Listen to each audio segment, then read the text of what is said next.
Eunice Martínez, trabajo para FUNDAP, que es la Fundación para el Desarrollo Integral de Programas Socioeconómicos, que se ubica en el occidente de Guatemala y que tiene 35 años de existencia.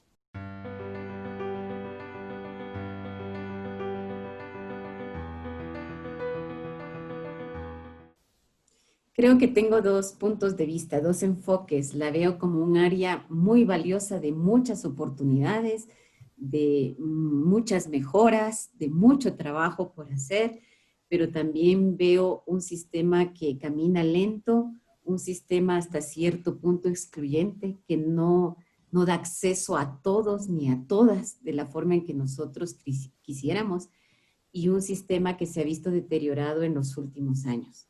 Entonces veo, como le digo, muchísimas áreas de oportunidad, de trabajo, esencialmente porque nuestros jóvenes están demandando una oportunidad de crecimiento. Y esos jóvenes que concluyen la primaria y que tienen sueños de salir adelante, miran el ciclo básico como un trampolín real para alcanzar esos sueños. Y la pregunta es, ¿nosotros realmente somos ese trampolín? Y detrás de ese trampolín existen esas oportunidades. Así lo veo yo.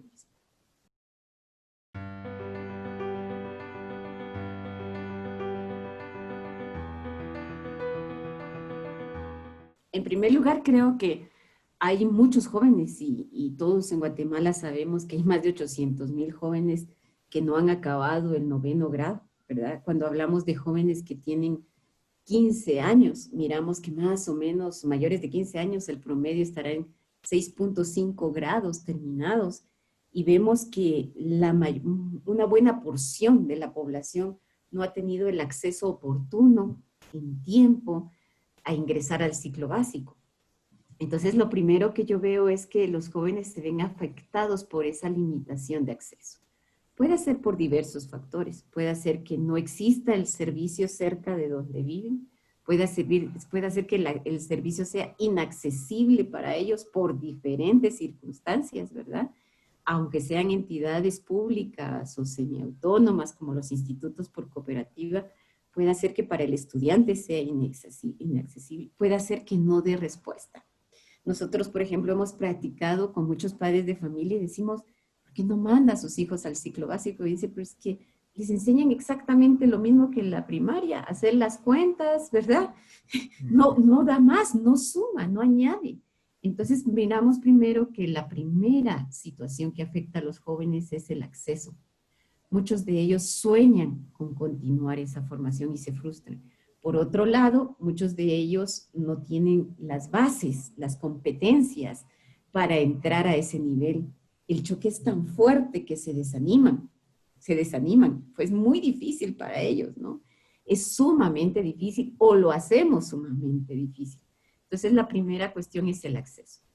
Luego, realmente adquiero las competencias que yo creí, ¿verdad? Cuando uno habla con los jóvenes, ¿qué quieres aprender? ¿Para qué estás aquí, verdad? Es que yo quiero realmente ser alguien. Cuando vamos a las comunidades, siempre nos encontramos, quiero ser alguien mejor, ¿verdad? Quiero encontrar un trabajo. Y ellos ven en el ciclo básico, en el ciclo medio, esa oportunidad de, ya sea de desarrollar o de reforzar habilidades, tanto de vida como laborales, que les permitan un nuevo nivel de vida. Y los jóvenes no lo encuentran. Hay como una desilusión, ¿verdad? Cuando enfrentan eso. Y la tercera razón es, bueno, sí lo estudié. ¿Qué sé hacer ahora? ¿Qué más sé hacer? ¿Verdad? Y en ese saber hacer, que podemos tener desde competencias blandas, competencias duras, el joven se encuentra con limitaciones cuando busca un trabajo, cuando llena solicitudes, cuando va a la municipalidad y no sabe hacer las cosas básicas, eficientes, ¿verdad? Que todo mundo debería saber hacer. Entonces creo que es una realidad de acceso, es una realidad de limitaciones de acuerdo a las competencias. Por ejemplo, en esta fase de confinamiento nosotros hemos dado seguimiento y muchos maestros y muchos centros se han esforzado por repartir las guías de autoaprendizaje o por desarrollar nuevas guías, pero nos encontramos que no está la destreza básica lectora, por ejemplo, o de comprensión lectora. Entonces los jóvenes se encuentran con una guía que no pueden trabajar. que no saben cómo hacerlo, que no tienen las competencias básicas para lograrlo. Entonces es acceso, frustración, muchas veces sienten que es tiempo perdido. Muchos padres hacen muchos esfuerzos realmente extraordinarios para enviar a sus hijos ya después del ciclo básico a una carrera. Yo conozco familias que han vendido sus terrenos para que el joven se vaya a estudiar, ¿verdad? Porque eso le va a generar empleo. Y resulta que el joven solo se suma a ese bloque de desempleados y de jóvenes desempleados que no encuentran oportunidades. Entonces, así es como veo que les afecta. Y obviamente lo peor, y que lo he visto muchísimo, he estado yendo mucho a las comunidades de Huehuetenango últimamente y es un detonante para migrar, ya sea internamente o al exterior, pero los jóvenes con esa frustración sabemos que han desertado. Son muchísimos los jóvenes que durante esta fase siempre hemos tenido una deserción fuerte en el ciclo básico, en la secundaria, ¿no? Pero en esta fase realmente ha habido una desbancada, ¿verdad? Jóvenes que ya no les importa correr riesgos para irse y buscar una oportunidad. Ok, ciertamente manifiesta una opinión que muchos tenemos, que los jóvenes tienen, digamos que desafíos actuales que el sistema educativo quizás no está dando respuesta al menos al 100%, de hecho bastante menos, ¿verdad? Y es ahí donde otras instituciones como la suya entran a hacer acciones que, para mejorar, digamos, esta situación de los jóvenes. Si nos puede contar qué ha hecho o qué hace Fundap para mejorar la situación de los jóvenes y su educación. Bueno, Fundap está convencido que la educación es el primer eslabón del desarrollo, ¿no? Y que hay que invertir en educación. Entonces, nosotros tenemos líneas permanentes de atención a la juventud. La primera línea es las becas. Nosotros le llamamos becas para la niña, pero realmente tomamos a la niña en cuarto grado primaria y la dejamos después de terminar tercero básico, es decir, 6 años. ¿Y por qué hablo de esto? Porque nosotros empezamos a trasladar al padre que el ciclo básico es una continuidad. En Guatemala culturalmente se ve fragmentada la educación, es decir, ya terminó el ciclo primario, ya, ya cumplí, ¿no? Y no, realmente sigue. Es por eso que nosotros la tomamos en cuarto grado primaria y la soltamos en tercero básico, ¿verdad? Quisiéramos más, no podemos, pero becamos a 3.500 niñas cada año en esa modalidad porque sabemos que es la etapa más vulnerable de abandono escolar, ¿verdad? Si tenemos deserción en cuarto, quinto, sexto, pero la deserción entre sexto primaria y primero básico es todavía un desafío muy grande, muy, muy grande, ¿no? Entonces tratamos de dar esa continuidad, es la primera línea de acción. Obviamente, pues ahí trabajamos con un estipendio económico que es realmente un gancho, no es la solución, pero es un gancho. Trabajamos con educación extracurricular basada sobre todo en la lectura y la matemática funcional y trabajamos con padres y madres tutoras que nos ayuden, donde nuestro objetivo realmente es cambiar el chip, la mentalidad de la importancia de la educación y cómo la educación agrega valor. Tenemos ya, eso lo trabajamos desde hace muchos años, imaginan ustedes, en 1993 tenemos ya graduadas, tenemos ya chicas que trabajan con nosotros, tenemos chicas que ya se hacen cargo de dar becas en sus comunidades, porque nosotros consideramos que esto tiene que ser sostenible. Si yo me empodero, si yo tuve la oportunidad de educar, yo puedo ayudar a otra persona. Entonces, esa es una línea de acción permanente. Luego, en temas de cobertura, pues hemos ayudado a la apertura y funcionamiento de institutos por cooperativa, como una opción, como una modalidad de entrega. Y mientras sale el subsidio, pues nosotros pagamos maestros, incidimos mucho en la capacitación de directores, de maestros, de la asociación, porque en este modelo de financiación tripartita, pues es importante que haya una asociación activa que geste y que vea la continuidad, pero con un enfoque. Nosotros hemos tomado algunos instrumentos de la metodología de la alternancia, no la alternancia per se, porque es bastante oneroso, ¿verdad?, de llevar e ejecutar, pero algunos elementos, sobre todo basado en el saber hacer, en el desarrollo productivo y en una educación basada en proyectos productivos. Estos institutos pues están en áreas bastante lejanas, ¿verdad? Que en su momento, cuando nosotros empezamos a promover esto en 1998, pues no existía la cobertura para el ciclo básico. Ahora vemos que se ha expandido con otras modalidades, pero es otra línea de acción que tenemos.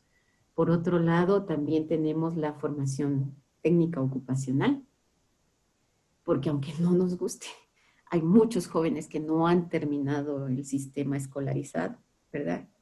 Y de alguna manera tenemos que darles vías de oportunidades.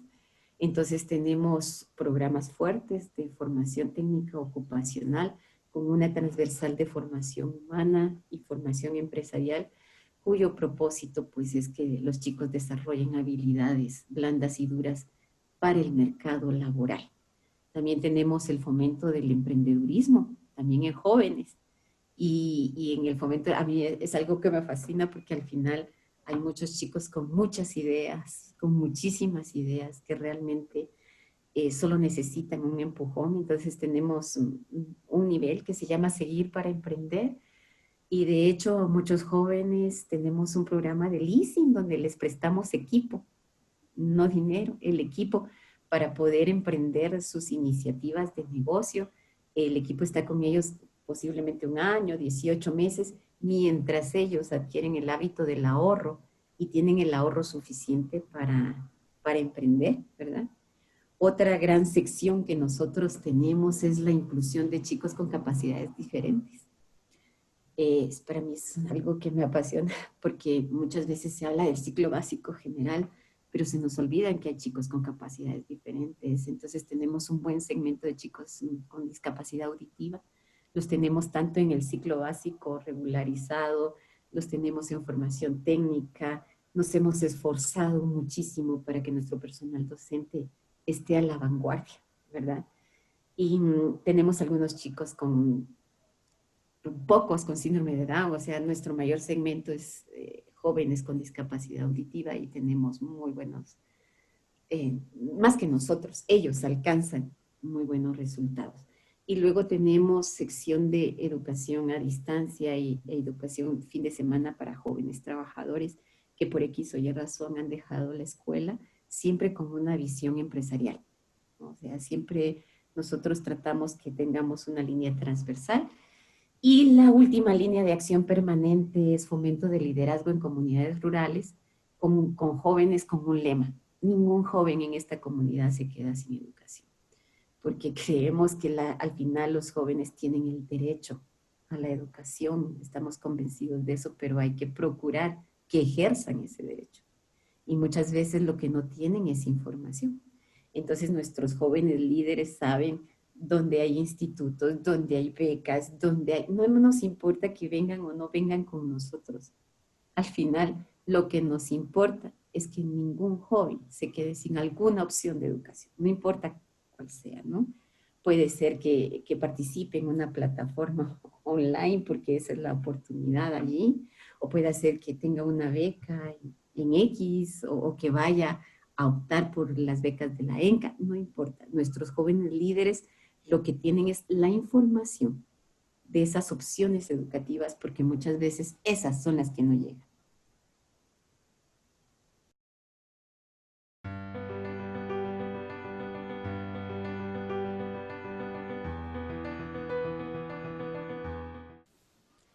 Y lo primero que tenemos que hacer todos, no importa qué rol juguemos en la sociedad, es aprender a escuchar a los jóvenes y sus necesidades, ¿verdad? Y no me estoy refiriendo a grandes encuestas que cuestan millones de quetzales y que muchas veces cuando llegan los resultados ya una generación más se nos pasó, ¿no?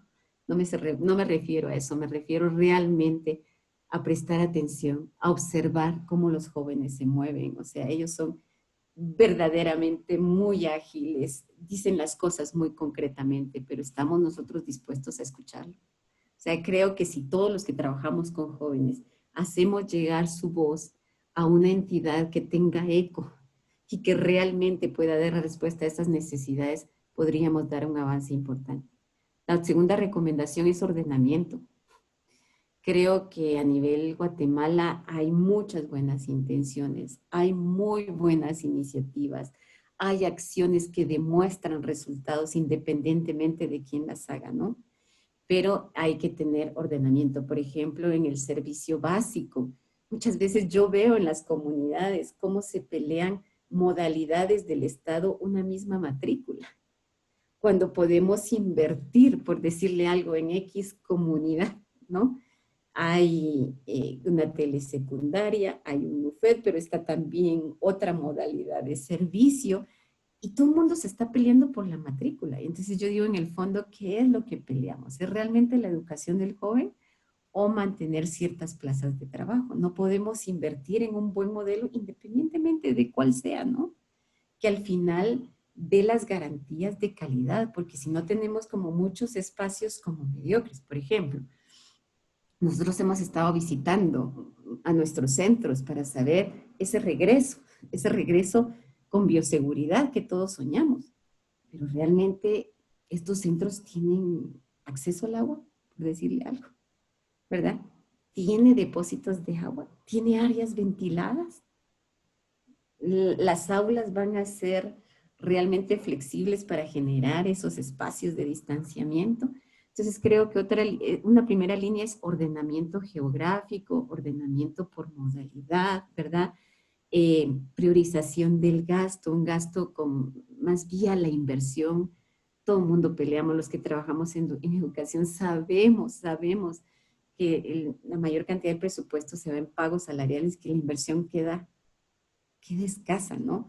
Pero yo decía, muy bien, si el gobierno, el Estado puede hacer una alianza con la ANAM, por decir algo, ¿verdad? La Asociación de Alcaldes, y garantizar que para el regreso todas las escuelas, no importa el nivel que sean, no importa el nivel que sean, todas tengan acceso a agua. ¿Cuánto podríamos ganar? ¿Realmente cuánto podríamos ganar? Entonces eso es, yo creo que es una estrategia de ordenamiento. Luego conectividad. Los jóvenes y la tecnología hacen un clic que uno se tarda 5 días en entender un concepto y ellos lo entendieron tan rápido, ¿no? Pero creo que debe de haber conectividad, hay muchas opciones, a veces nos desgastamos y creo que en el ciclo básico, yo me refiero mucho al área rural porque es donde me desenvuelvo, ¿no? Pero en el ciclo básico muchas veces nos exigen, quiero un maestro especializado en sociales, padres, ¿verdad? Conseguir a ese maestro cuesta lo que usted no se imagina. Pero hay áreas que desde lo virtual, ¿verdad? Pueden existir opciones. No le digo que se sustituya nunca al maestro, porque nunca. Pero claro, el que enseña comunicación, el que enseña matemática, el que enseña emprendedurismo, porque va a haber un contexto local, pues deben de estar allí. Pero hay otros cursos donde podemos aliarnos en la tecnología y garantizar que sea el mismo contenido para todos, porque algo que yo peleo es la importancia de la democratización de la educación.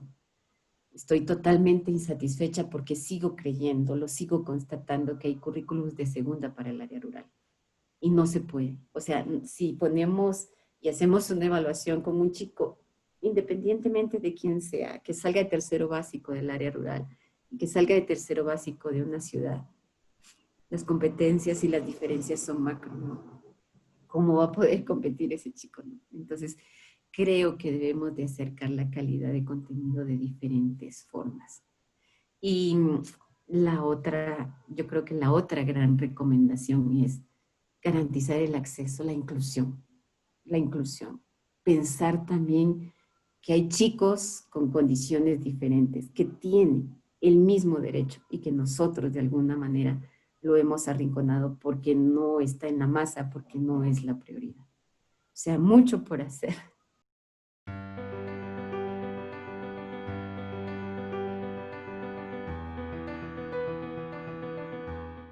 Realmente la modalidad de institutos por cooperativa, desde su génesis, obviamente han surgido nuevas modalidades con el tiempo, pero en su génesis era una estrategia de cobertura muy válida, ¿no?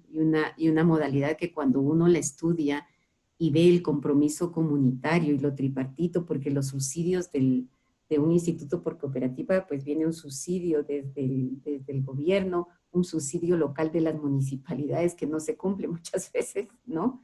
Y el aporte de los padres de familia, y eso hace que financieramente, ¿verdad?, pueda funcionar. Sin embargo, lo primero que nos tenemos que plantear es la estabilidad del maestro en un modelo por cooperativa, ¿no? Siempre está buscando cómo acceder al sistema nacional porque el salario es precario, porque los subsidios no se cumplen o no se cumplen en tiempo, ¿verdad? Entonces, cuando hablamos primero del perfil del maestro, si es un maestro mmm, que está buscando una estabilidad laboral, ¿no? Eso es lo primero que creo que tenemos que tener en cuenta. Yo recomendaría que el gobierno revise eso, ¿no? O sea, que revise realmente esa situación, porque al final, pues eso también crea inestabilidades.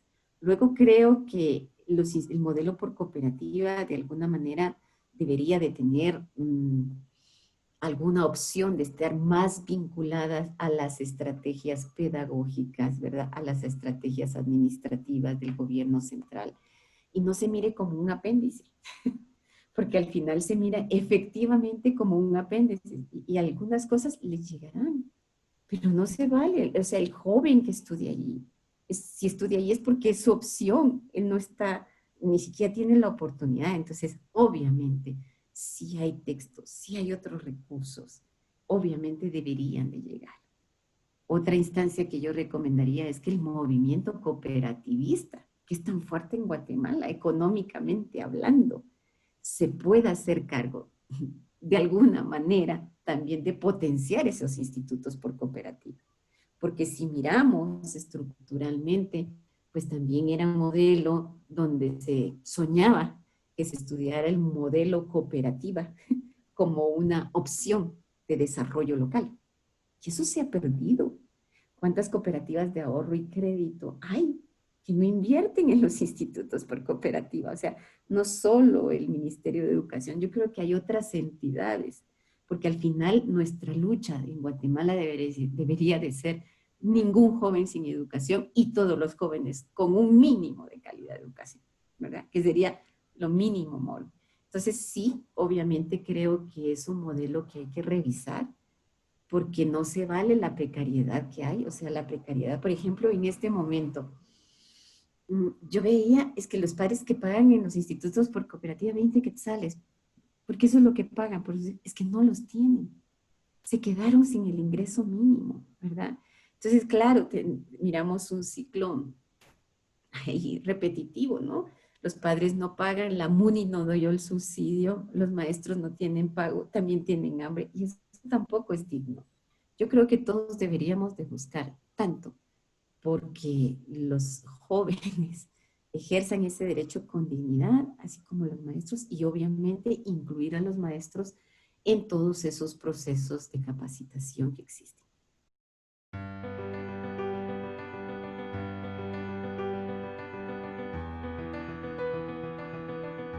Jóvenes al final gritan de alguna manera con sus acciones, ¿no? Necesitamos que nos pongan atención. Y yo creo que nos deberíamos poner todos la mano en la conciencia y pensar si nuestros hijos, si nuestros sobrinos fueran, si nuestros nietos, ¿no? Fueran los que se exponen a empezar la travesía migratoria con 14, 15 años de edad. ¿Qué papel jugaríamos nosotros cuando nosotros entendemos los motivos que hay detrás de eso, de esa despoblación rural tan masiva, ¿verdad? Porque no ven opciones, no hay opciones. Hay frustración de sueños. Los jóvenes ya ni se atreven a soñar, ya sea porque la miseria está acá, porque no hay opciones de trabajo, porque también la delincuencia, ¿verdad? Los está absorbiendo y no les quedan opciones. Y nosotros decimos, Dios, si nosotros fuéramos o un familiar nuestro, ¿qué haríamos? Cuando encontramos la respuesta de alguien que amamos, vamos a encontrar la respuesta real para los jóvenes. Y yo quisiera también hablar del proceso de información. Los jóvenes se atreven, los jóvenes de verdad se esfuerzan. Yo he visto jóvenes que trabajan realmente noche y día por un sueño y por pagarse sus estudios. Creo que se merecen esa calidad de educación, ¿verdad? Entonces, que la información llegue. A mí me gustaría muchísimo que alguna entidad, no sé si el Ministerio de Educación no sé, pero alguna entidad que pudiera canalizar toda la información de becas juveniles, ¿verdad? De opciones de estudio y que eso llegue a actores claves, que eso llegue a actores claves y se permee y que realmente llegue a quien lo necesitamos, no que por suerte yo me entere. Esto no es cuestión de suerte. Entonces, creo yo. Y tercero, el rescate a la lectura. O sea, está muy bien que estemos también en la era digital, que hablemos de conectividad, de todos, pero volver a las raíces. Creo que leer nos abre horizontes, nos da estructura, ¿verdad? Nos da cultura. Al final, si los chicos tienen oportunidad de leer, logremos que lean. Entonces, yo veo colegios, veo familias que tiran libros. Yo les digo, por favor, necesitamos libros, no basura, pero buenos libros que realmente generen pensamiento, que generen opinión. Entonces, con eso me quedaría.